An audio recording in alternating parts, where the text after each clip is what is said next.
Lokesh கனகராஜும் super star Rajinikanth அவர்களுமே முதன்முறையாக கூட்டணி அமைத்துள்ள திரைப்படம் தான் கூலி. இந்த படத்தை சன் பிக்சர்ஸ் நிறுவனம் சார்பாக கலாநிதி மாறன் தயாரிச்சிருக்காரு. சுமார் 350 கோடி பட்ஜெட்ல பிரம்மாண்டமாக உருவாகி இருக்கும் இந்த படத்துல ஸ்ருதி ஹாசன், சத்யராஜ், நாகார்ஜுனா, சௌபின் சாகிர், உபேந்திரா அப்படின்னு மிகப்பெரிய நட்சத்திர பட்டாலுமே நடிச்சிருக்காங்க. படத்திற்கு கிரீஸ் கங்காதரன் அவர்கள் ஒளிப்பதிவு பண்ணிருக்காரு.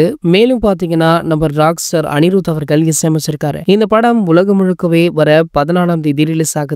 படத்துடைய ரிலீஸிற்கு இன்னும் 2 நாட்கள் தான் எஞ்சி இருக்கு. ட்ரெய்லர் படத்துடைய அதிரிபுதிரியான வெற்றிக்கு பின்னர் சன் பிக்சர்ஸ் தயாரிப்புல ரஜினி சார் நடித்துள்ள படம் அப்படின்றதுனாலும் ரசிகர்கள் மத்தியில இந்த படத்திற்கு மிகப்பெரிய எதிர்பார்ப்பு இருக்கு. ஆகையால படத்துடைய ரிலீஸிற்காக போஸ்டர், பேனர் அப்படின்னு ஒரு பக்கம் செம்ம மாஸ் காட்டிட்டு இருக்காங்க. இந்த நிலையில பாத்தீங்கன்னா படத்துடைய எதிர்பார்ப்பு ரொம்பவே ஹையாக இருப்பதால ரசிகர்களை தாண்டி பல செலிபிரிட்டிஸுமே இந்த படத்திற்கு வாழ்த்துக்களை சொல்லிட்டு இருக்காங்க. அது மட்டும் இல்லாம அவங்க FDFS காட்சியை பார்க்க எவ்வளவு ஆவலுடன் வெயிட் பண்றாங்க அப்படின்றதையும் சமூக வலைதளங்கள்ல தொடர்ந்து தெரிவிச்சிட்டு இருக்காங்க. இந்த நிலையில பாத்தீங்கன்னா நம்ம அதிர்ஷ்டருடைய மனைவியான ஷாலினி அவங்க கூலி திரைப்படத்தை கண்டிப்பாக FDFS காட்சியை பார்த்துருவேன் அப்படின்னு சொன்னதுதான் தற்போது சமூக வலைதளங்கள்ல படு வைரலுமே ஆகிட்டு இருக்கு. ஷாலினி அவங்க சிறு வயதுல இருந்தே சூப்பர் ஸ்டாருடைய அதி தீவிர ஃபேன் அப்படின்றது எல்லோருக்குமே தெரிந்த விஷயம் தான். அது மட்டும் இல்லாம குடும்ப அளவுல நல்ல உறவுமே இவங்களுக்கு இருந்துட்டு இருக்கு. ஆகையால கூலி திரைப்படத்துடைய முதல் நாள் காட்சியை பார்க்க ஷாலினி அவங்க கண்டிப்பாக திரையரங்கிற்கு